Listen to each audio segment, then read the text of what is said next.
ঠিক আছে, দেখো আজকে আমরা হচ্ছে জিওগ্রাফি হচ্ছে ক্লাস করছি, ক্লাস শুরু করব। তাহলে প্রথমে আসছি, একদম বেসিক সোলার সিস্টেম থেকে স্টার্ট করছি। ঠিক আছে, তাহলে দেখো তোমরা বেসিক গুলো হয়তো জানো, তাও আমরা একবার রিভাইজ দিয়ে নেব। তাহলে দেখো সোলার সিস্টেমের মধ্যে আমরা জানি আমাদের যে সোলার সিস্টেম বলছি সেখানে কি সান হচ্ছে অ্যাজ এ স্টার কাজ করছে এবং তাকে সারাউন্ড করে ৮টা হচ্ছে প্ল্যানেট আছে এবং তাদের প্রত্যেকের প্ল্যানেটের আবার উপগ্রহ আছে। ঠিক আছে, হচ্ছে পৃথিবীর ক্ষেত্রে মূল উপগ্রহ কাজ করছে। আচ্ছা, তার বাইরে হচ্ছে কি কি আরো আছে না, ডুয়ার্ফ প্ল্যানেট আছে, মানে কি যেই সমস্ত প্ল্যানেটগুলো প্রকৃত অর্থে, মানে যে সমস্ত গ্রহগুলোকে আমরা প্রকৃত অর্থে গ্রহ বলি না, যেমন কি প্লুটো, সেটাকে কি আগে আমরা গ্রহ হিসাবে জানতাম, ৯টা গ্রহ জানতাম, কিন্তু এখন কি ৮টা গ্রহ হয়ে গেছে। তাহলে কি সেই যে ডুয়ার্ফ প্ল্যানেট যেগুলো বলছে সেটা হচ্ছে প্লুটো ধরো। আরো কি কি আছে না, কমেটস আছে, অ্যাস্ট্রয়েড আছে, মিটেরয়েডস আছে। কমেটস মানে যেটাকে আমরা উল্কা বলি, আর অ্যাস্ট্রয়েড এবং মিটেরয়েডস হচ্ছে যেগুলো হচ্ছে আহ, ওই রাতের আকাশের মাঝে মাঝে যে উল্কা পিণ্ড যেটা বর্ষণ হয়। কমেট হচ্ছে সরি ধূমকেতু, আর অ্যাস্ট্রয়েড মিটেরয়েড হচ্ছে উল্কাটাকে আমরা বলে থাকি। আচ্ছা, এগুলো সম্বন্ধে ডিটেলসে আমি পরে আসছি।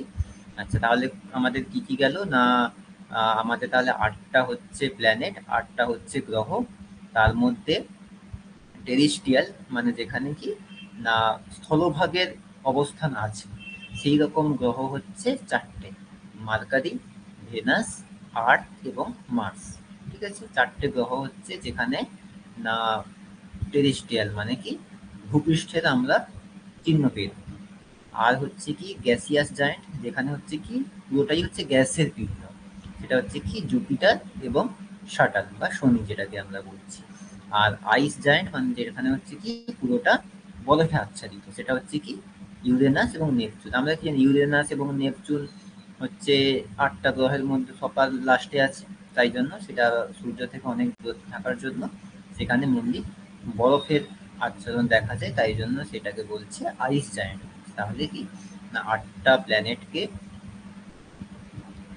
৩টে ভাগে ভাগ করা যাচ্ছে। একটা হচ্ছে টেরিস্ট্রিয়াল, যেখানে কি কি পড়ছে মার্কারি, ভেনাস, আর্থ এবং মার্স। গ্যাসিয়াস জায়ান্ট, সেখানে পড়ছে জুপিটার এবং সাটার্ন। আর আইস জায়ান্ট হচ্ছে ইউরেনাস এবং নেপচুন। আচ্ছা, এবার প্ল্যানেট হচ্ছে সূর্যের চারদিকে। আমরা কি সাধারণত যখন ছবি যখন আঁকি, সাউন্ডটা কম আসছে? আচ্ছা, আমি তাহলে এবার একটু দেখো দেখি, ঠিক আসছে মনে হয় এবার। আমি একটু জোরে বলছি তাহলে। আচ্ছা দেখো, তাহলে আমি যদি আমরা যখন ড্রয়িং যখন করি কি করি, যে মাঝখানে একটা সূর্যকে ড্র করি, আর হচ্ছে তার চারি তার হচ্ছে বাইরের দিকে একটা গোলাকার কক্ষপথ এঁকে সেখানে আমরা পৃথিবীকে বসাই। কিন্তু অ্যাকচুয়ালি কিন্তু পৃথিবী হচ্ছে সূর্যকে যে প্রদক্ষিণ করছে সেটা কিন্তু গোলাকার কক্ষপথ নয়, বরং সেটা একটা উপবৃত্তাকার কক্ষপথ। ঠিক আছে, উপবৃত্তাকার কক্ষপথ মানে ডিমের যেমন শেপ হয় না, ঠিক ডিমের শেপ যেমন হয় সেই শেপটাকে আমরা বলছি। ডিমের যে সাইজটা হয় না, ডিম কিন্তু পুরোটা গোল হয়, একটু কি হয় না মাঝখান দিকটা একটু চ্যাপ্টা হয় আর দুদিকটা একটু লম্বাটে ধরনের হয়। তাহলে এইরকম যে কক্ষপথ, এটাকে আমি কি বলছি ইলিপ্টিক্যাল বা উপবৃত্তাকার। তোমাদের যেহেতু পরীক্ষাতে ইংলিশ টার্মটাই থাকবে আর সঙ্গে হিন্দি থাকবে, বাংলা তো থাকবে না মনে হচ্ছে, তাহলে সেখানে কিন্তু ইলিপ্টিক্যাল এই টার্মটার সাথে তোমরা পরিচিত থাকবে। তাহলে কিন্তু ইলিপ্টিক্যাল পাথ মানে যেখানে উপবৃত্তাকার কক্ষপথ। আচ্ছা, আমরা কি জানি না যখন কক্ষপথ যখন গোলাকার যখন হচ্ছে তখন কি তার কি একটা কেন্দ্র থাকে, কিন্তু কক্ষপথ যদি উপবৃত্তাকার হয়ে যায় তখন কিন্তু সেখানে কোনো কেন্দ্র হিসাবে কিন্তু থাকবে না। সেখানে যেটা হচ্ছে থাকছে সেটাকে আমি কি বলছি ফসি বলছি। ঠিক আছে, বা সেটাকে হচ্ছে এপিসেন্টারও বলা হয় থাকে। আচ্ছা দেখো সেটা কিরকম, যে আমি যদি এখানে যদি ধরো একটা ড্রয়িং যদি করি,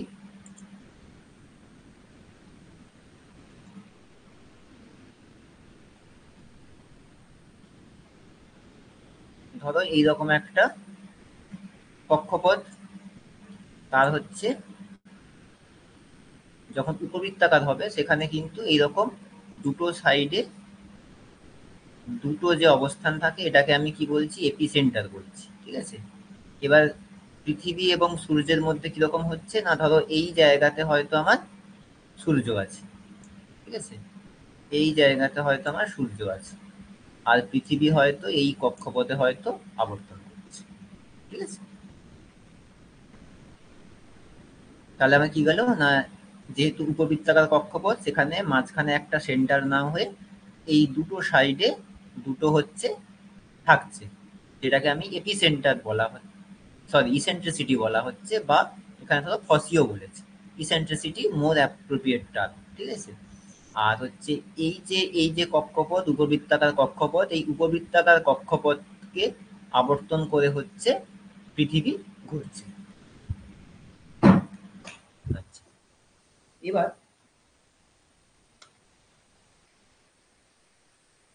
এবার হচ্ছে আমি যদি সূর্যের যদি অবস্থানে যদি আসি, তাহলে হচ্ছে সূর্যকে আমি যদি বিভিন্ন অংশে যদি ভাগ যদি করি, তাহলে কি কেমন দেখতে লাগবে দেখো সূর্যকে। এখানে সূর্যের মেনলি তোমরা এখানে অনেকগুলো পয়েন্ট দেওয়া আছে, এত কিছু মনে রাখার দরকার নেই। তোমরা মেনলি চারটে অংশ মনে রাখো। ঠিক আছে, প্রথমে যেটা আসছে সূর্যের যেটা ভেতরে, সেটাকে আমি সূর্যের কোর বলছি।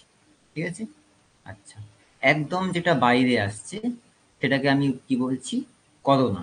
ঠিক আছে, আর করোনার পরে যেটা আসছে সেটাকে বলছি ক্রোমোস্ফিয়ার, আর তারপরে যেটা আসছে সেটা হচ্ছে ফটোস্ফিয়ার। ঠিক আছে, তাহলে কি, তাহলে কোর তো মনে থাকবে আমাদের, তাই তো? তাহলে যেখানে একদম কেন্দ্রে মানে সেটা কোর, এটা আমাদের মোটামুটি মনে থাকবে। আর এই যে বাকি এই তিনটের মধ্যে একটু মানে আমাদের আগে পরে হয়ে যায়, একটু গুলিয়ে যেতে পারে। এই যে দেখো আছে না, করোনা, ক্রোমোস্ফিয়ার আর ফটোস্ফিয়ার, মনে রাখবে আমাদের। দেখো এ বি সি, তো তাহলে কি এই যে সি এর ব্যাপারগুলো এটা তাহলে প্রথমে থাকবে। ঠিক আছে, এই করোনার কি ছোট নাম, তার মানে এটা প্রথমে থাকবে।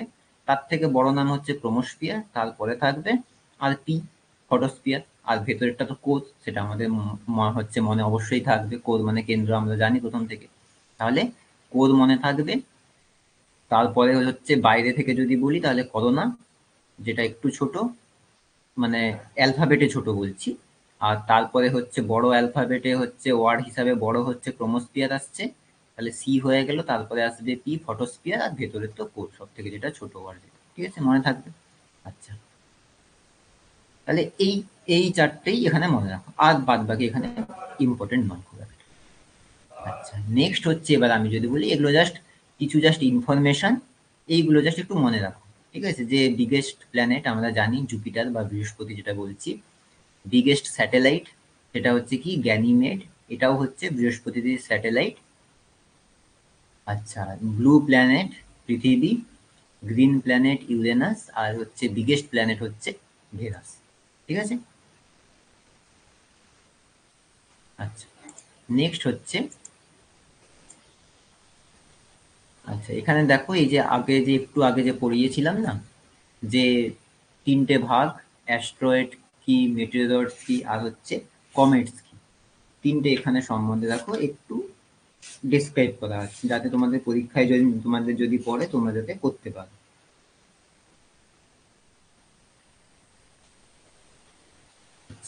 এখানে দেখো প্রথমে কি আসছে বলছি, অ্যাস্ট্রয়েড। অ্যাস্ট্রয়েড কাকে বলছি আমি, না, larger Rocky or metallic object that orbit the sun, primarily found in the asteroid belt. আমি যেগুলো হচ্ছে গুরুত্বপূর্ণ সেগুলো আমি পাঠিয়ে দেবো, সমস্যা নেই। আপাতত এখন দেখে নাও, আমি যেগুলো ইম্পর্টেন্ট গুলো সেগুলো আমি পাঠিয়ে দেবো বা মেনশন করে দেবো। ঠিক আছে, ওটা নিয়ে সমস্যা নেই। এখন আগে জিনিসগুলো বুঝে নাও। ঠিক আছে, পরেরগুলো আমি অবশ্যই পাঠিয়ে দেবো, সমস্যা হবে না তোমার তৈরি। আচ্ছা, প্রথমে দেখো অ্যাস্ট্রয়েড। অ্যাস্ট্রয়েড হচ্ছে কোনগুলোকে বলছি না, অ্যাস্ট্রয়েড হচ্ছে আহ, দেখো স্পেসে যা কিছু ঘুরে বেড়াচ্ছে ম্যাক্সিমাম হচ্ছে কি কোনো হয়তো গ্রহ যখন তৈরি হয়েছিল বা গ্রহের কিছু হয়তো খণ্ড বিখণ্ড ঘুরে বেড়াচ্ছে। এবার কি প্রত্যেকটা গ্রহ এবং হচ্ছে সূর্য, তাদের যে পারস্পরিক যে হচ্ছে যে অভিকর্ষের যে ফোর্স, সেই ফোর্সের কারণে একে অপরকে ধরে রেখেছে। আচ্ছা, এবার এই অ্যাস্ট্রয়েড হচ্ছে কি, না ওই দুটো গ্রহের মাঝে যেই অবজেক্টগুলো ঘুরে বেড়াচ্ছে, ঠিক আছে, সেইগুলো হচ্ছে কি বলছে না অ্যাস্ট্রয়েড, এবং যার কিন্তু সাইজ হচ্ছে কত দেখো না larger than 1 meter in diameter, ঠিক আছে, যেগুলো সাইজ হচ্ছে 1 মিটারের হচ্ছে বেশি, সেগুলোকে আমি কি বলছি অ্যাস্ট্রয়েড বলছি। মেনলি কোথায় পাওয়া যায় না মার্স এবং জুপিটার, ঠিক আছে, মার্স এবং জুপিটারের মাঝখানে অ্যাস্ট্রয়েড বেল্টে এদের মেনলি পাওয়া যায়। আচ্ছা মিটিওরয়েডস, মিটিওরয়েডস হচ্ছে কি না এটা হচ্ছে কি দেখো এটা কি লার্জার সাইজ, মিটিওরয়েডস এর ক্ষেত্রে কিন্তু এর সাইজ কিন্তু অনেক স্মল, ঠিক আছে। এই যে দেখো বলেছে দেখো size of a grain or sand to a few meter across, খুবই ছোট হতে পারে, স্যান্ডের মতো হতে পারে বা তার থেকে একটু বেশি সাইজেরও হতে পারে, ঠিক আছে। আচ্ছা মিটিওরয়েডস হচ্ছে কি না সোর্স অফ মিটিওর অর মিটিওরয়েডস, ঠিক আছে, এটাকে ইগনোর করো। তাহলে কি অ্যাস্ট্রয়েড হচ্ছে দুটো গ্রহের মাঝে থাকবে, মিটিওরয়েডস হচ্ছে কি না ওই রকি সারফেস বা রকি অবজেক্ট যেটা হচ্ছে কি না সাইজে অ্যাস্ট্রয়েডের থেকে কম হবে, এবং কি যেটা কি সাধারণত কি পৃথিবীতে আমরা যেটাকে দেখতে পাই, যেটা মাঝে মাঝে পৃথিবীর দিকে নেমে আসে না, সেটাকে বেসিক্যালি মিটিওরয়েডস বলে। আচ্ছা আর একটা হচ্ছে কি আছে কমেট, ঠিক আছে, যেটাকে আমরা ধূমকেতু বলছি। ধূমকেতুর মনে করো তোমরা ছোটবেলায় পড়েছিলে যে ধূমকেতুর হচ্ছে তার বৈশিষ্ট্য কি না একটা হচ্ছে গ্লোয়িং একটা রে থাকবে, ঠিক আছে, মানে একটা উজ্জ্বল একটা তার শিখা থাকবে, তার হচ্ছে মানে ধরো ধূমকেতুটা যদি হয়তো আমাদের সামনে যদি আসছে তাহলে তার পেছনে দেখা যাবে একটা আলোর শিখা একটা আছে, ঠিক আছে, এখানে দেখো সেটাই বলেছে। Icy bodies composed of ice, dust and rocky materials that develop glowing cosmos and tails when approaching the sun, ঠিক আছে, তাহলে কি একটা কি গ্লোয়িং একটা এর টেল থাকবে বা লেজ থাকবে বলছে, ঠিক আছে। তাহলে এই তিনটে হচ্ছে মেন পার্থক্য, অ্যাস্ট্রয়েড দুটো প্ল্যানেটের মাঝে থাকবে মনে রাখো জাস্ট, আর মিটিওরয়েডস হচ্ছে কমেটস, এই দুটো তো ইজিলি ডিফারেন্সিয়েবল। নেক্সট আসছি হচ্ছে তাহলে এদের হচ্ছে মেন যে ডিফারেন্স হচ্ছে কি কিগুলো বলছে দেখো।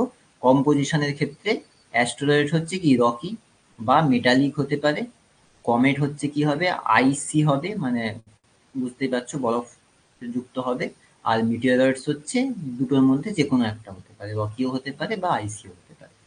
আচ্ছা লোকেশন, লোকেশন যেটা বললাম অ্যাস্ট্রয়েড হচ্ছে কি অ্যাস্ট্রয়েড বেল্টে মেনলি পাওয়া যাচ্ছে, যেটা হচ্ছে কি না একটা গ্রহের যে অরবিট আছে সেই অরবিটের সারাউন্ডিং অংশে পাওয়া যাচ্ছে, ঠিক আছে। আর হচ্ছে মিটিওরয়েডস হচ্ছে কি এটা কি গোটা স্পেস জুড়ে বিভিন্ন জায়গায় ছড়িয়ে ছিটিয়ে আছে, কারণ কি যে কোনো জায়গাতে যে কোনো গ্রহেতে যে কোনো সময় মিটিওরয়েডস পড়তে পারে। আচ্ছা সাইজ হচ্ছে অ্যাস্ট্রয়েডটা বললাম লার্জার সাইজ, আর হচ্ছে মিটিওরয়েডস হচ্ছে স্মলার সাইজ। আচ্ছা বিহেভিয়ার হচ্ছে এটা দরকার নেই ছাড়ো, মেনলি জাস্ট তিনটের মধ্যে বেসিক যে তোমাদের ডিফারেন্সটা সেই বেসিক ডিফারেন্সটা জাস্ট করে রাখো।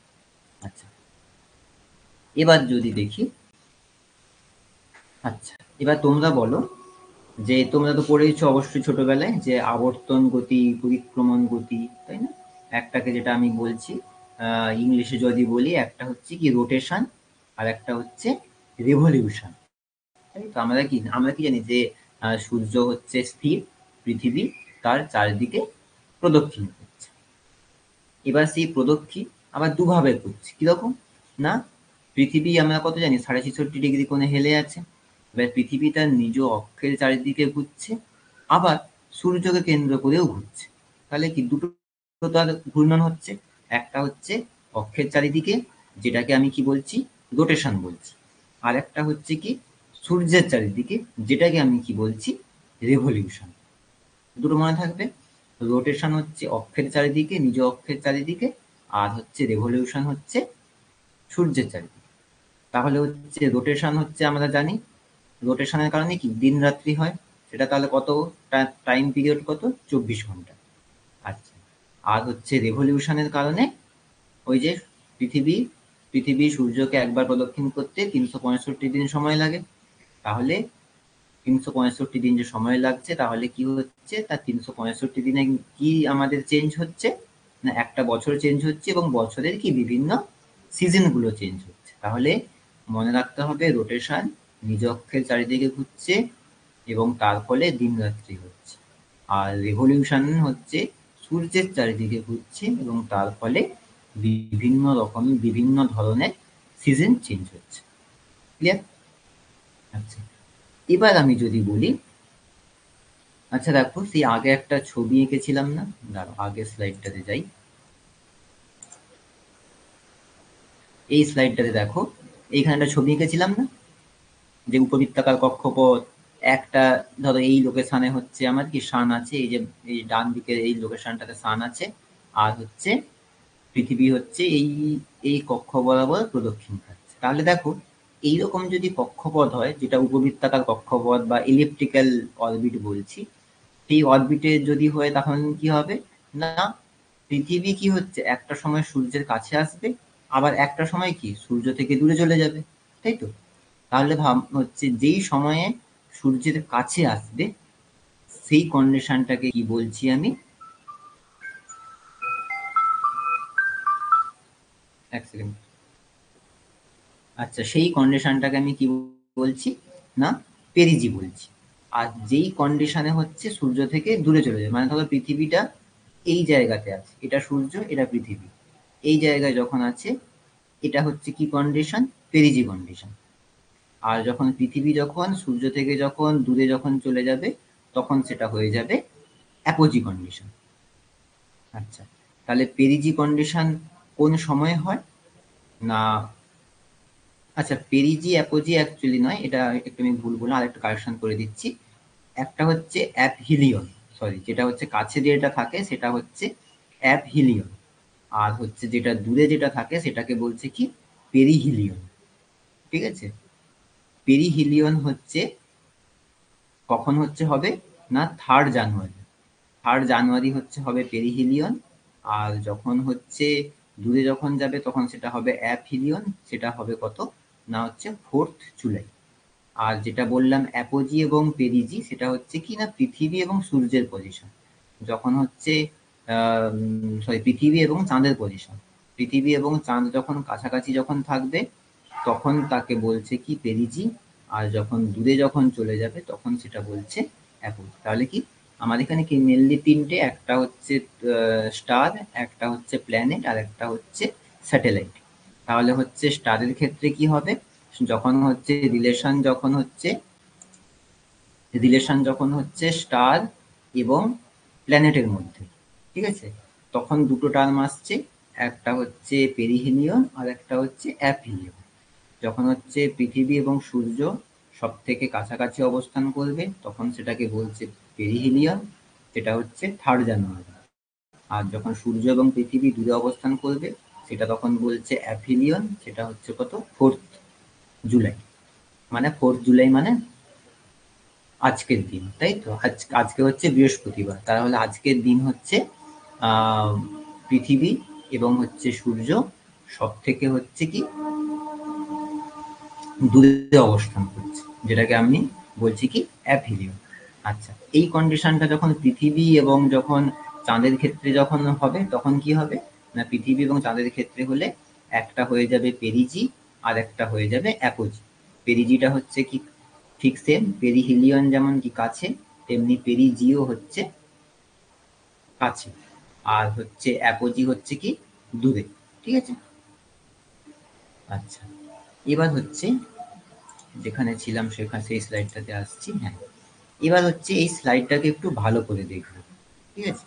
দেখো তাহলে কি বিভিন্ন আমরা কি জানলাম তাহলে, যে একটা নির্দিষ্ট পৃথিবী হচ্ছে নির্দিষ্ট কোণে হচ্ছে হেলে আছে এবং হচ্ছে যার কারণে এবং সেটা কি 24 ঘন্টায় এই জন্য দিন রাত হচ্ছে, এবং সেই একটা নির্দিষ্ট কোণে হেলে থাকার জন্য কিন্তু দিন রাতের পার্থক্য কিন্তু নর্দার্ন এবং সাউদার্ন হেমিস্ফিয়ার বা উত্তর এবং দক্ষিণ গোলার্ধে কিন্তু বিভিন্ন রকমের কিন্তু হচ্ছে।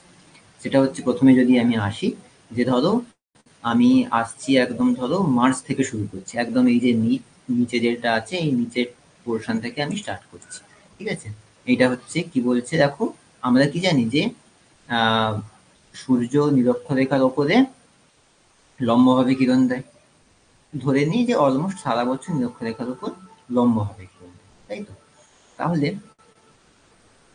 দুটো হচ্ছে সময় আসে, একটা হচ্ছে কি মার্চ, এখানে 20 মার্চ দেওয়া আছে, বাট এটা সাধারণত হয় যে কি 21শে মার্চ আর 23শে সেপ্টেম্বর। ঠিক আছে, এখানে তো 20-22 দেওয়া আছে, বাট 21শে মার্চ 23শে সেপ্টেম্বর হিসাবে আমরা জেনারেলি জানি। আচ্ছা, টার্মগুলো একটু সম্বন্ধে পরিচয় থাকো। 21শে মার্চ এবং 23শে সেপ্টেম্বর কি না দিন এবং রাত দুটো গোলার্ধে সমান হচ্ছে। ঠিক আছে, সেইটাকে কি বলছে 21শে মার্চে কি বলছে না ভার্নাল ইকুইনক্স, আর 23শে সেপ্টেম্বরকে কি বলছে অটামনাল ইকুইনক্স। ঠিক আছে, ভার্নাল 21শে মার্চ, 23শে সেপ্টেম্বর অটামনাল। ঠিক আছে, ভার্নাল ইকুইনক্স আর হচ্ছে অটামনাল ইকুইনক্স। ক্লিয়ার? আচ্ছা, এবার মনে করো যে 21শে মার্চ থেকে সূর্যের উত্তরায়ণ হচ্ছে, সূর্য উত্তরের দিকে যাচ্ছে, মানে কি উত্তর গোলার্ধে সূর্যের আলো বেশি পাবে, তাই তো? তাহলে সূর্য যখন উত্তর দিকে যাচ্ছে, উত্তর গোলার্ধে সূর্যের আলো বেশি পাবে। আমাদের কি ইন্ডিয়া কি ভারত হচ্ছে কি উত্তর গোলার্ধে অবস্থান করছে। তাহলে কি হয়, আমাদের এই যে এপ্রিল মে মাস যে গেল, দুটো মাস সাংঘাতিক গরম ছিল না? তার কারণ কি সূর্য হচ্ছে উত্তরায়ণ হচ্ছে সূর্যের, তার ফলে সূর্য কর্কট ক্রান্তি রেখার উপরে লম্বভাবে কিরণ দিচ্ছে, তাই জন্য কি ভারতের ওপর দিয়ে কর্কট ক্রান্তি রেখা গেছে, তাই জন্য কিন্তু ভারতে ওই সময়টা কি হয় গরমকাল। তাহলে ওই সময়টাকে হচ্ছে কি বলছে না দেখো সামার সল্টিস। 21শে জুন, 21শে জুন হচ্ছে কি সব থেকে বড় দিন হয় আর ছোট রাত হয়, সেই কন্ডিশনটাকে কি বলছে সামার সল্টিস।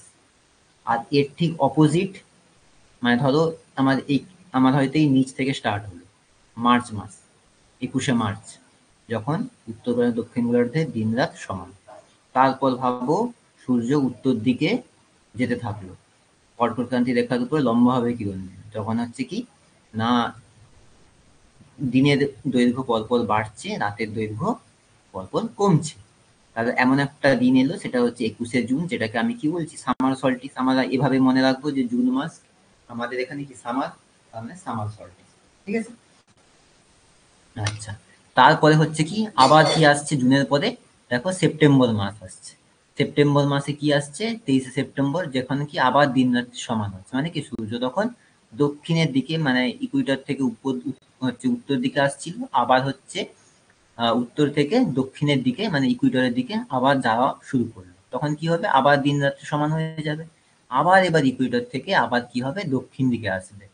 সেটা হচ্ছে কি 22শে ডিসেম্বর, যখন হচ্ছে কি আমাদের এখানে সব থেকে বড় দিন এবং সব থেকে বড় রাত এবং সব থেকে ছোট দিন হচ্ছে, মানে 21শে জুনের জাস্ট অপোজিট হচ্ছে কি 22শে ডিসেম্বর। ঠিক আছে, এখানে 21শে ডিসেম্বর লেখা আছে, বাট 22শে ডিসেম্বর জেনারেলি আমরা কনসিডার করে থাকি। আচ্ছা, তাহলে সেটাকে আমি কি বলছি উইন্টার সল্টিস। ঠিক আছে, তাহলে সামার সল্টিস যখন দিন বড় রাত ছোট, উইন্টার সল্টিস যখন হচ্ছে রাত সব থেকে বড় এবং দিন সব থেকে ছোট। ক্লিয়ার? আচ্ছা, এবার নেক্সট হচ্ছে আসছি, আমরা গ্রহণ জানি, কখনো সূর্য গ্রহণ হয়, কখনো হচ্ছে চন্দ্রগ্রহণ হয়, তাই তো? আচ্ছা, বেসিক্যালি সূর্যগ্রহণ হচ্ছে কখন হবে না দেখো এই যে কন্ডিশনটা, ফার্স্ট যে ছবিটা আছে সেইটা একটু কি আসছে দেখো, সূর্য, পৃথিবী এবং চাঁদ দুটো গ্রহণের ক্ষেত্রে এটা কিন্তু কমন জিনিস যে এই সূর্য, পৃথিবী এবং চাঁদ এই তিনটেকে এক সরল রেখায় থাকতে হবে। ঠিক আছে, এবার আমরা কি জানি যে চাঁদের নির্দিষ্ট কোনো আলো নেই, সূর্যের আলোয় আলোকিত হয়। তাহলে এই যে কন্ডিশনটা এখানটাতে দেখো কি আসছে না সূর্যের আলো কি পৃথিবীতে পড়ছে, আর হচ্ছে পৃথিবীর যে ছায়াটা সেটা কি কোথায় পড়ছে চাঁদে পড়ছে। ঠিক আছে, সেটা কোথায় পড়ছে চাঁদে পড়ছে।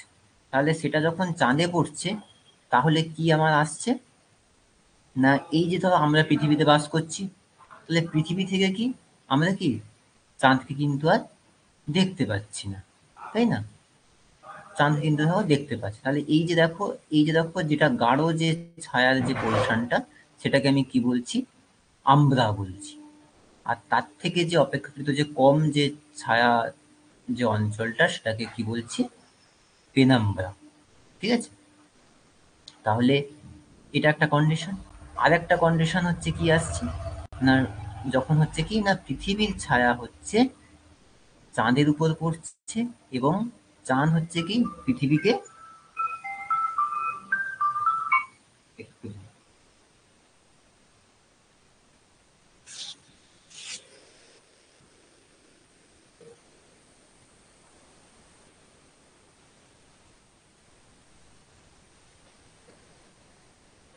আচ্ছা, তাহলে হচ্ছে এখানে কি আসছে না, তাহলে প্রথম কন্ডিশনটা, প্রথম যদি ছবিটা দেখি সেটা হচ্ছে কি না লুনার ইলিপস হচ্ছে, মানে যেটা চন্দ্রগ্রহণ যেটাকে বলছি লুনার ইলিপস হচ্ছে। আর তার যে সেকেন্ড যে ছবিটা সেটা হচ্ছে কি সোলার ইলিপস হচ্ছে। তাহলে দুটো কন্ডিশন হচ্ছে কিরকম না লুনারের ক্ষেত্রে সূর্য এবং চাঁদের মাঝে পৃথিবী থাকবে, তার ফলে কি হবে পৃথিবীর ছায়া চাঁদের উপর গিয়ে পড়বে, সূর্যের আলোটা চাঁদ পর্যন্ত পৌঁছাতে পারবে না, কারণ কি মাঝখানে পৃথিবী ঢুকে গেছে। তাহলে সেই কন্ডিশনটা হচ্ছে হবে চন্দ্রগ্রহণ। ঠিক আছে। আর হচ্ছে সূর্যগ্রহণ কখন হবে না পৃথিবী এবং সূর্যের মাঝে যখন চাঁদ থাকবে তখন কি হবে না পৃথিবী থেকে আমি যখন সূর্যের দিকে তাকাবো তখন কি হবে চাঁদটা আড়াল করে ফেলবে, তাই জন্য কি আমরা সূর্যকে দেখতে পাবো না। তাহলে দুটো কন্ডিশন হচ্ছে দু প্রকারের গ্রহণ হচ্ছে। একটা কন্ডিশন হচ্ছে কি না যখন লুনার ইলিপস হচ্ছে তখন কি হচ্ছে না মাঝখানে পৃথিবী থাকছে। ঠিক আছে, মাঝখানে পৃথিবী থাকছে, সেটা হচ্ছে লুনার ইলিপস। আর হচ্ছে সোলার ইলিপস কখন হচ্ছে না যখন মাঝখানে চাঁদ থাকছে। ক্লিয়ার? এই দুটো একটু খেয়াল রাখবেন। বেসিক্যালি জিনিসটা খুব সিম্পল। চন্দ্রগ্রহণের ক্ষেত্রে কি হচ্ছে না পৃথিবী থেকে আমি আর চাঁদকে দেখতে পাচ্ছি না, কারণ কি পৃথিবীর ছায়াটা চাঁদের উপর দিয়ে পড়ে গেছে, সূর্যের আলোটা সে পাচ্ছে না, সেটা হচ্ছে কি চন্দ্রগ্রহণ। আর যখন হচ্ছে কি না পৃথিবী এবং সূর্যের মাঝে যখন চাঁদ বসে গেছে তখন কি আমি ডাইরেক্ট সূর্যকে তখন দেখতে পাচ্ছি, চাঁদ তখন কি আমাকে আড়াল করছে, তখন সেটা হচ্ছে কি সোলার ইলিপস। ঠিক আছে।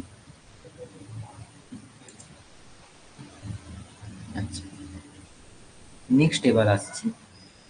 আচ্ছা, তোমরা তো জানো যে আমরা কি পৃথিবীকে কি একটু জাস্ট বলে দিচ্ছি, ছবিটা তো এখানে দেওয়া নেই, একটু জাস্ট বলে দিচ্ছি মুখে। আহ, আমরা কি পৃথিবীকে কি বিভিন্ন ক্লাইমেটিক জোনে ভাগ করে থাকি, তাই তো? যে ধরো কি সূর্য কোথাও লম্বভাবে কিরণ দিচ্ছে, কোথাও তির্যকভাবে কিরণ দিচ্ছে, সেই হিসেবে বিভিন্ন ধরনের কিন্তু ক্লাইমেটিক জোনগুলো কিন্তু তৈরি হয়েছে। ঠিক আছে। এবার তাহলে তাহলে কি বিভিন্ন ধরনের কিন্তু ক্লাইমেটিক জোনগুলো তৈরি হয়েছে। তাহলে যেই জায়গাতে হচ্ছে সূর্য সারা বছর মোটামুটি লম্বাভাবে কিরণ দেয় সেইটাকে আমি কি বলছি ইকুয়েটর বলছি। এবার ইকুয়েটর থেকে যেটা কি আমার পৃথিবীর একদম মাঝখান দিয়ে গেছে, ইকুয়েটর থেকে আমি যত উত্তরে বা দক্ষিণে যেতে থাকবো তত কি হবে তাপমাত্রার পরিমাণ পার্থক্য হয়ে থাকবে, তাপমাত্রা বা বিভিন্ন ধরনের ক্লাইমেটিক কন্ডিশন চেঞ্জ হতে থাকবে। তাহলে সেটা কি বিভিন্ন অক্ষাংশ অনুযায়ী ভাগ করে নেওয়া হয়েছে। তাহলে যেটা ইকুয়েটর সেটা কত 0 ডিগ্রি অক্ষাংশে, তারপরে যেটা আসছে 23.5 ডিগ্রি, 23.5 ডিগ্রিতে কি হচ্ছে না ট্রপিক অফ ক্যান্সার। ঠিক আছে, মনে রাখুন এই ইংলিশ টার্মগুলো একটু মনে রাখুন। ট্রপিক অফ ক্যান্সার বা যেটাকে আমি কি বলছি কর্কট ক্রান্তি। ক্যান্সার বলা হয় না যে ক্যান্সার হয়েছে মানুষের বা কর্কট রোগ হয়েছে, সেই ক্যান্সার জাস্ট এভাবে মনে রাখুন। তাহলে ট্রপিক অফ ক্যান্সার যেটাকে বলা হচ্ছে কি কর্কট ক্রান্তি রেখা, সেটা কত ডিগ্রিতে না 23.5 ডিগ্রি নর্থ এবং সাউথ। আচ্ছা, মানে উত্তর গোলার্ধেও আছে 23.5, দক্ষিণ গোলার্ধেও আছে 23.5।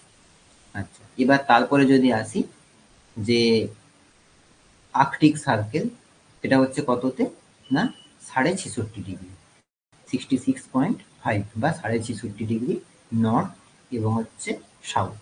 এটাকে আর্কটিক সার্কেলও বলা হয় বা হচ্ছে ধরো সাব পোলার রিজিয়নও বলা হয়। ঠিক আছে। তারপরে একদম আসছি পোলার রিজিয়ন, নর্থ পোল এবং সাউথ পোল। এটা হচ্ছে 90 ডিগ্রি নর্থ এবং 90 ডিগ্রি সাউথ। ক্লিয়ার? আচ্ছা, আরেকটা জাস্ট তোমাদেরকে বলে রাখি, আমরা কি জানি অক্ষাংশ দ্রাঘিমা জানি, তাই তো? এখানে হচ্ছে অক্ষাংশ হচ্ছে কি পূর্ব পশ্চিমে বিস্তৃত থাকে আর দ্রাঘিমা হচ্ছে উত্তর দক্ষিণে বিস্তৃত থাকে। ঠিক আছে। তাহলে অক্ষাংশ হচ্ছে সবসময় আমরা কি বলি যে এত ডিগ্রি নর্থ, এত ডিগ্রি সাউথ, এটা অক্ষাংশকে বোঝায়। আর দ্রাঘিমা যখন হচ্ছে ইস্ট এবং ওয়েস্ট দিয়ে বোঝাবো।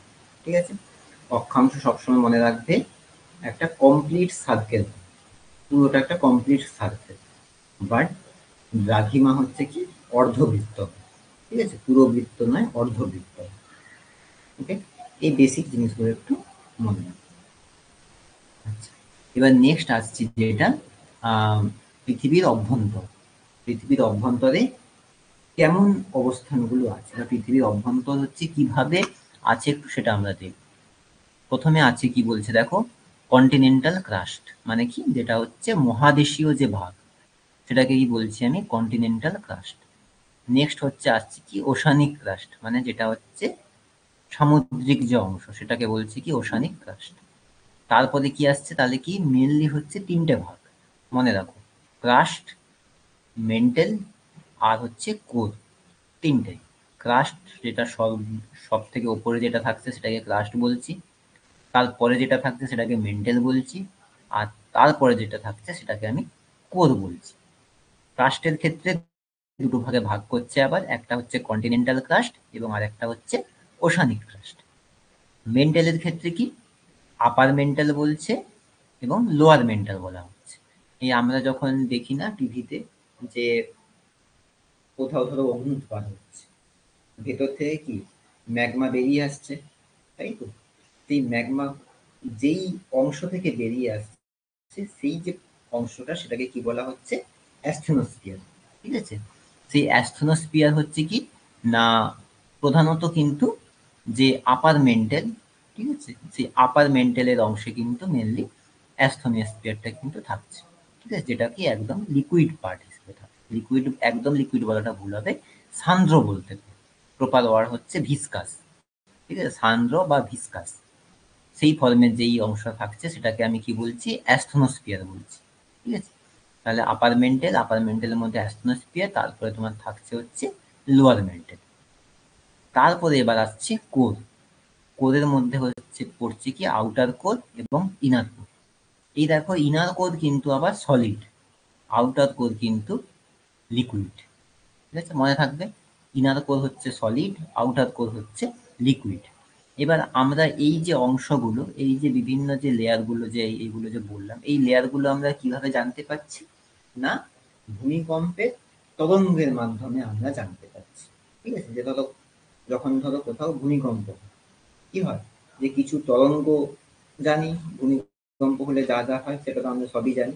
তাহলে সেই সময় কি হয় যে বেসিক্যালি কি আর্থের ভেতর থেকে কিছু এনার্জি রিলিজ হচ্ছে, সেই এনার্জিটা কি না একটা তরঙ্গ রূপে রিলিজ হচ্ছে। সেই তরঙ্গগুলো আবার তাদের যে বৈশিষ্ট্যের উপর নির্ভর করে মেনলি তিনটে ভাগে ভাগ করা যায়। একটাকে বলছে পি ওয়েভ বা প্রাইমারি ওয়েভ, মনে রাখো প্রাইমারি পি। ঠিক আছে, পি ওয়েভ বা প্রাইমারি ওয়েভ।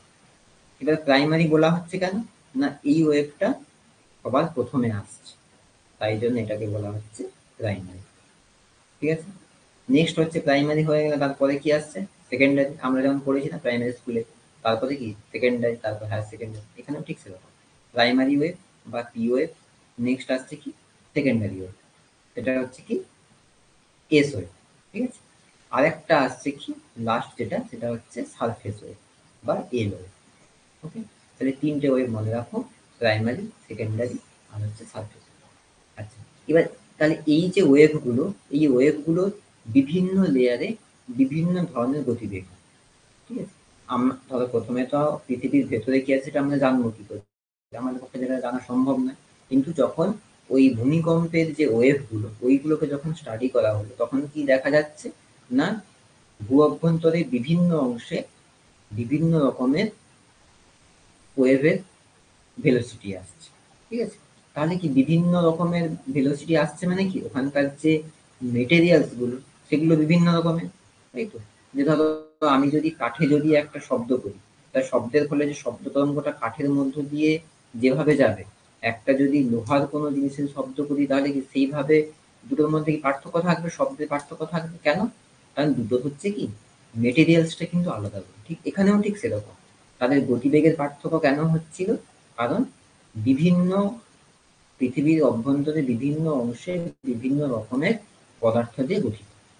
তাই জন্য কি তাহলে কি ওই যে গতিবেগের যে পার্থক্য, এই গতিবেগের পার্থক্যের উপর নির্ভর করে কিন্তু মেনলি এই তিনটে অংশে তিনটে লেয়ারে ভাগ করা হয়েছে। সেই তিনটেকে আবার দুটো দুটো খণ্ডে ভাগ করা হয়েছে। তাহলে কি দিয়ে গেল তিনটে? না ক্রাস্ট, মেন্টেল এবং কোর।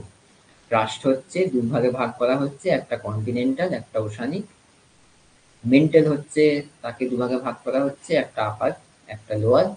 আর কোর হচ্ছে দুভাগে ভাগ করা হচ্ছে, একটা আউটার একটা ইনার। ঠিক আছে?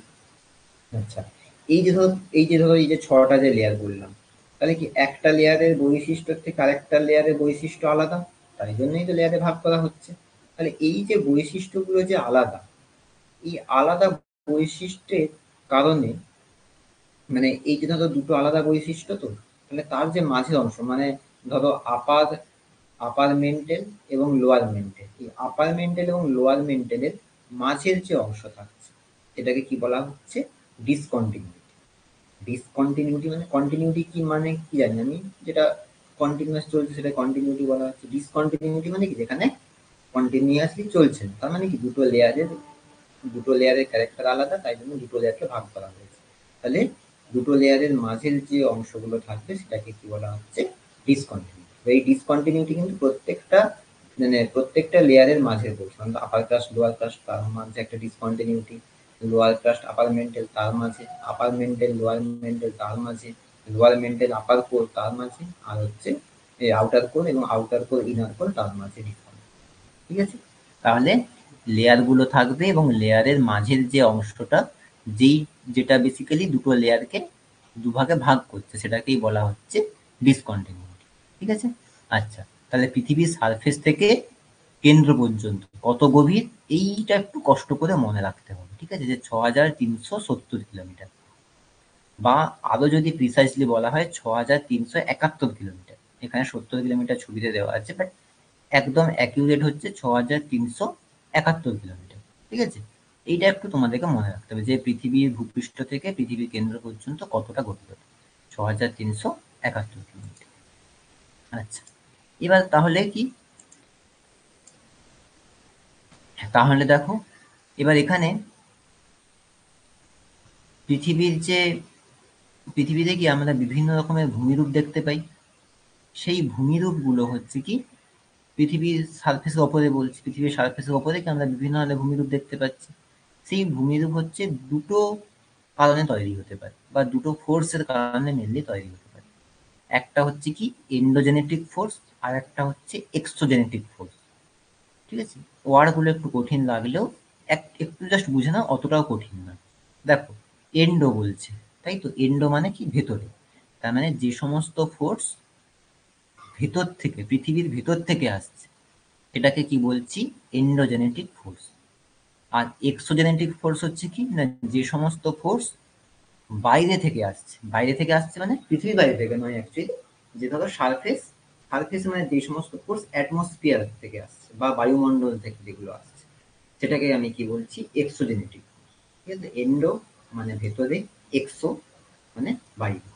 আচ্ছা, এবার এই এন্ডোজেনেটিক যে ফোর্স, এই এন্ডোজেনেটিক ফোর্সকে আবার দেখো দুটো ভাগে ভাগ করা হয়েছে।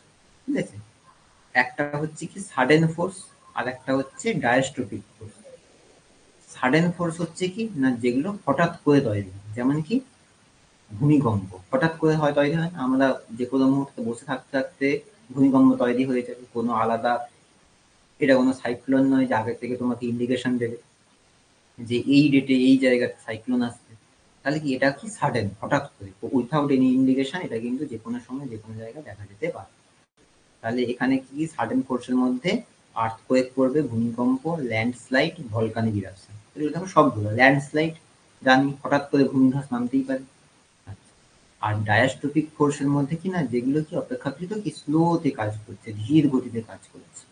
এখানে হচ্ছে আবার কি বলছে না দুটো হচ্ছে ফোর্স কাজ করছে। একটা হচ্ছে এপিডোজেনেটিক ফোর্স, মানে যেই ফোর্সের কারণে মহাদেশ এবং মহাসাগর তৈরি হচ্ছে সেটাকে কি বলছি আমি? এপিডোজেনেটিক ফোর্স। আর একটা কি বলছি? অলোজেনেটিক ফোর্স। অলো মিন্স মাউন্টেন, মানে যেই ফোর্সের কারণে মাউন্টেন তৈরি হচ্ছে সেটাকে কি বলছি? অলোজেনেটিক ফোর্স। তাহলে এপিওজেনেটিক ফোর্স মনে রাখো, এর ফলে মহাদেশ মহাসাগর তৈরি হয়। এই ফোর্সটা কোন দিকে ডাইরেক্টেড হয় না, উপর দিকে এবং নিচের দিকে। ঠিক আছে, উপর নিচে এই ফোর্স কাজ করে। অলোজেনেটিক ফোর্স হচ্ছে কি, এটা হচ্ছে সাধারণত কি না অনুভূমিক ভাবে কাজ করে। অনুভূমিক ভাবে আবার কিরকম, দুরকম ভাবে কাজ করতে পারে। একটা হচ্ছে টেনশন। টেনশন মানে যে ধরো একটা রাবার ব্যান্ডকে দুজন দুদিকে ধরে টানছে, ঠিক আছে, একজন মানে প্রত্যেকে যে যার নিজেদের দিকে মানে একটা একটা রাবার ব্যান্ড আছে, তোমার ধরো একজন বন্ধু তার নিজের দিকে টানছে, তুমি তোমার দিকে টানছো, এটাকে কি বলা হচ্ছে টেনশনাল ফোর্স। ঠিক আছে, আরেকটা হচ্ছে কি বলছে কম্প্রেশনাল ফোর্স। কম্প্রেশনাল ফোর্স হচ্ছে কি না যখন দুজন ব্যক্তি একই দিকে প্রেস করছে। ঠিক আছে, যে ধরো আমি হয়তো আহ, একটা হয়তো কোনো সফট কোনো একটা মেটেরিয়াল নিলাম, সেটাকে হয়তো দু হাত দিয়ে সেটাকে হয়তো মাঝখানে চাপার চেষ্টা করছি, তাহলে সেটা কি হবে কম্প্রেশনাল ফোর্স।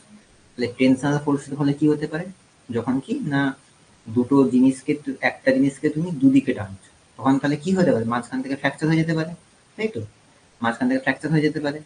ফ্র্যাকচারের যখন ধরো হয়ে গেল, ফ্র্যাকচার হয়ে তাহলে কি দুটো দুটো ব্লক তৈরি হলো, মাঝখানটা ফ্র্যাকশন হয়ে গেল, ফ্র্যাকচার হয়ে গেল, এদিকে একটা অংশ তৈরি হলো, এইদিকে একটা অংশ তৈরি হলো, বাম দিকে একটা অংশ, ডান দিকে একটা অংশ। তাহলে ওই দুটো অংশ যখন আপ ডাউন করবে, ঠিক আছে, যে ধরো বাম দিকেরটা স্থির থাকলো, ডান দিকেরটা নিচের দিকে বসে গেল, তখন সেটাকে আমি কি বলবো, ফল্ট বলবো বা চ্যুতি। ঠিক আছে, তাহলে ফ্র্যাকচার হচ্ছে কি না জাস্ট ধরো কোনো একটা জায়গাতে জাস্ট ফাটল ধরেছে, দুটো দুটো সাইডে দুটো ব্লক তৈরি করেছে। ওই ফাটল বরাবর যখন দুটো ব্লক উপর নিচে যখন আপ ডাউন হবে, তখন সেটাকে আমি কি বলবো, ফল্ট। ঠিক আছে, আর কম্প্রেশনাল ফোর্স, কম্প্রেশনাল ফোর্স হচ্ছে কি তৈরি হতে পারে, যেটা ফোল্ড আমরা যাতে জানি, যে ধরো ভঙ্গিল পর্বতগুলো ফোল্ডেড মাউন্টেন, সেই হচ্ছে যেটা ফোল্ড জানি, সেই ফোল্ড হচ্ছে কম্প্রেশনাল ফোর্সের কারণে তৈরি। ঠিক আছে, আচ্ছা,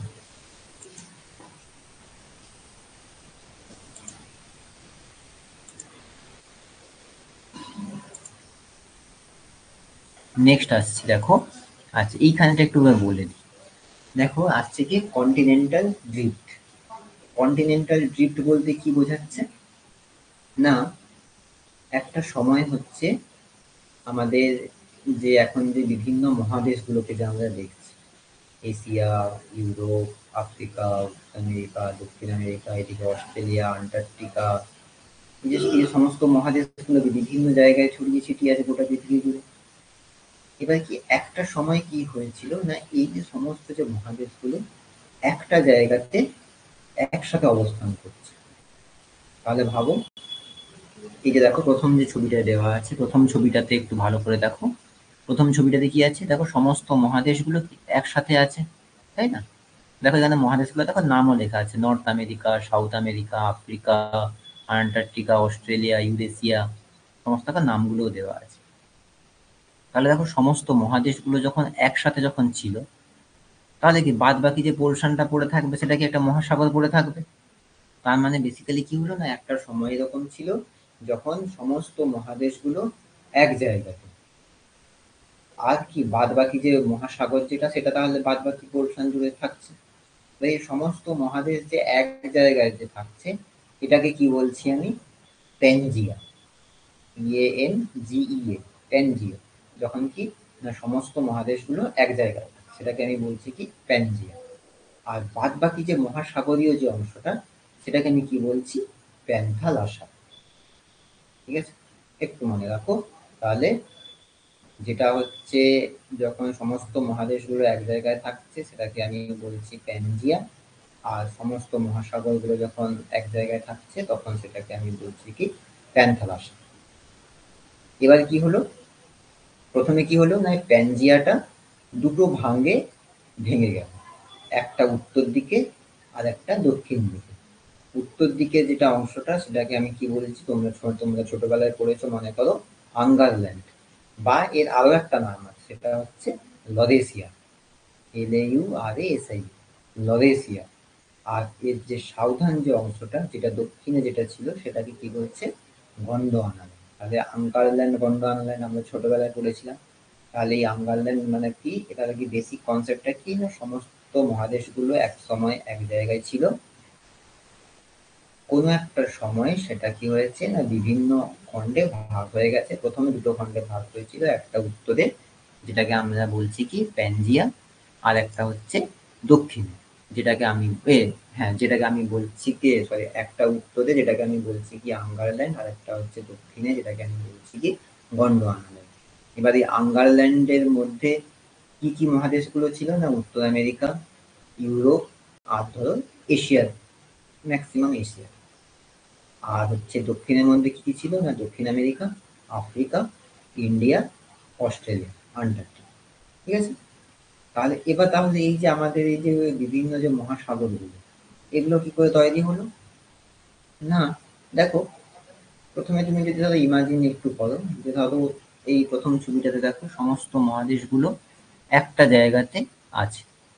এবার এই মহাদেশটা হয়তো ধরো এই জায়গা থেকে,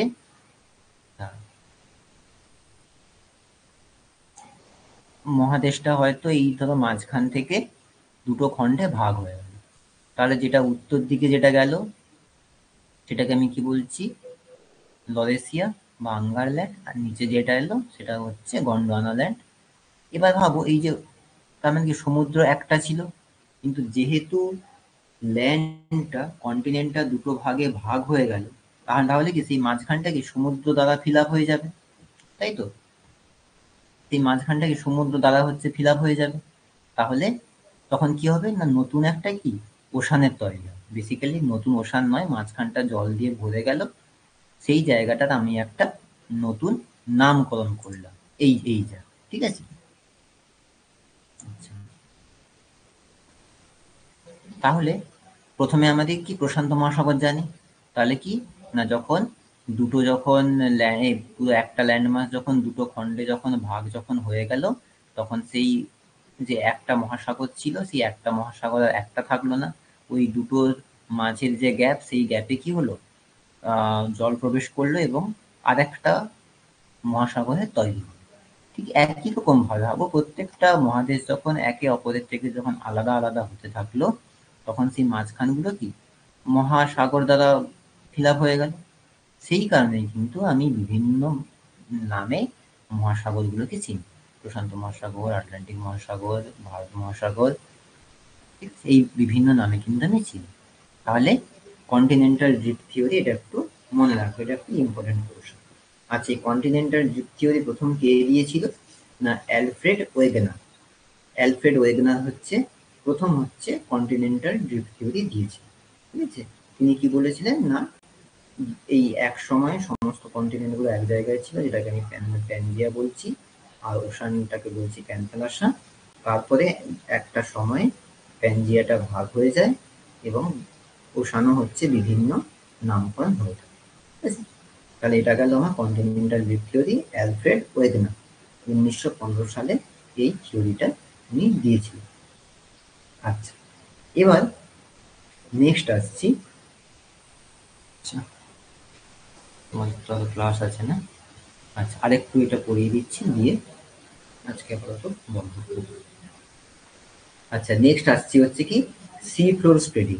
এখানে আমার স্লাইডটা দেওয়া নেই, এখানে আমি জাস্ট মুখে বলছি, মন দিয়ে শুনুন। সি ফ্লোর স্প্রেডিং আরো সহজ, একটু বলছি, খুব সহজ জিনিস এগুলো। তাহলে প্রথমে মনে রাখবে, কিন্তু প্রথমে এসেছিল, প্রথমে দেওয়া হয়েছিল কন্টিনেন্টাল ড্রিফট থিওরি, তারপরে দেওয়া হয়েছিল C floor spreading. C floor spreading basically কি বলছে না, আমাদের যে মহাসাগরগুলো, এই মহাসাগর হচ্ছে কন্টিনিউয়াসলি কিন্তু তাদের দৈর্ঘ্য বাড়তে থাকছে। এবার ভাবো, মহাসাগরের যদি দৈর্ঘ্য যদি বাড়তে থাকে, তাহলে তো পৃথিবীরও তো সাইজ বেড়ে যাবে, তাই না? মহাদেশ আছে, মহাসাগর আছে, এবার মহাসাগর যদি বলে পরপর বৃদ্ধি পাবে, তাহলে তো অ্যাকচুয়ালি পৃথিবীর সাইজ তাহলে বৃদ্ধি পাবে, কিন্তু যে সেটা হচ্ছে না। এটা কেন হচ্ছে না, না ধরো আমরা, তোমরা মনে করো তোমরা পড়েছো আটলান্টিক ওশানে কি থাকে, মিড আটলান্টিক রিচ বলি না, দেখবে তোমরা তোমাদের ফোনে তো সবার দেখবে গুগল ম্যাপ আছে।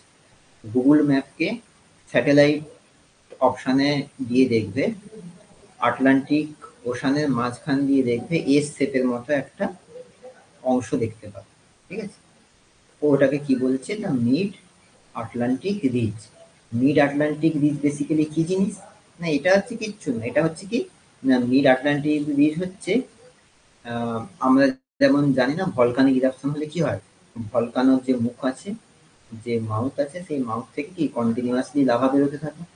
তাহলে এই মিড আটলান্টিক রিজ হচ্ছে বা মিড ওশানিক রিজ যদি বলি, মিড ওশানিক রিজ হচ্ছে কি না মহাসাগরীয় যে ক্রাস্ট আছে, মহাসাগরীয় অংশে এইরকম হচ্ছে একটা একটা অংশ থাকে যেখান থেকে কি না কন্টিনিউয়াসলি লাভা বেরোতে আছে, ঠিক আছে?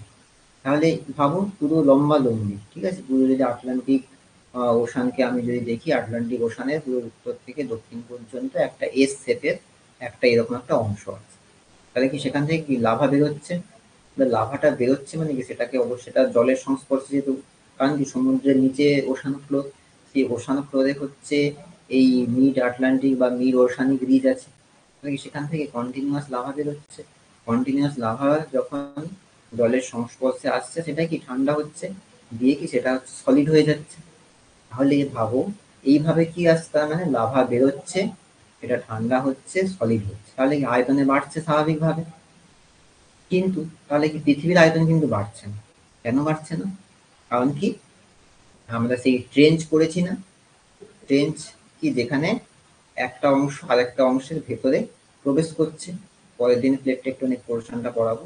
এখানে কি না ট্রেঞ্চ হওয়া হচ্ছে কি না একটা প্লেট আর একটা প্লেটের মধ্যে কি প্রবেশ করছে। তাহলে কি ভাবো এই যে সি ফ্লোর স্প্রেডিং মানে সি ফ্লোর অ্যাকচুয়ালি দৈর্ঘ্যে বৃদ্ধি পাচ্ছে, সেটা স্প্রেড করছে, কিন্তু একটা দিকে যেমন দৈর্ঘ্যে বৃদ্ধি পাচ্ছে আর একটা দিকে কি হচ্ছে সেটা ধ্বংস হচ্ছে। তাহলে এই দৈর্ঘ্যে বৃদ্ধি পাচ্ছে এবং ধ্বংস হচ্ছে, এই দুটো হচ্ছে কি একটা ব্যালেন্স কন্ডিশন আছে। তাই জন্য কিন্তু আমাদের দেখবো না আমাদের পৃথিবীর কিন্তু তার কিন্তু সেই কিন্তু তার আয়তন কিন্তু বাড়াচ্ছে না, তাই তো? তাহলে কি মিল, তাহলে কি প্রথমে আমরা জানলাম কন্টিনেন্টাল ড্রিফট, তারপরে জানলাম কি সি ফ্লোর স্প্রেডিং। আচ্ছা, কন্টিনেন্টাল ড্রিফট থিওরি কে দিয়েছিল? Alfred Wegener. আর সি ফ্লোর স্প্রেডিং থিওরিটা দিয়েছিল professor Harry Hess. Continental drift 1915 সালে দেওয়া হয়েছিল আর সি ফ্লোর স্প্রেডিং দেওয়া হয়েছিল 1960 সালে, ঠিক আছে? তাহলে হচ্ছে কি না সি ফ্লোর স্প্রেডিং এ তাহলে মেন জিনিসটা কি না যে সি ফ্লোর যেটা আছে মানে সমুদ্রের জলের যে নিচের যে অংশটা, যেটাকে আমরা একটু আগে বলেছিলাম না ওশানিক ক্রাস্ট, ওই যে অংশটা সি ফ্লোর যেটাকে বলছি, সি ফ্লোর হচ্ছে কি কন্টিনিউয়াসলি কিন্তু তার দৈর্ঘ্য কিন্তু সে বাড়াচ্ছে, ঠিক আছে? তো বাড়ানোর কেন হচ্ছে, কিভাবে সে তার দৈর্ঘ্য বাড়াচ্ছে না যে থার্মাল যে ভলকানিক যে ইরাপশন হচ্ছে সেটা যখন ঠান্ডা হচ্ছে, ঠান্ডা হয়ে তার দৈর্ঘ্য কিন্তু বাড়ছে।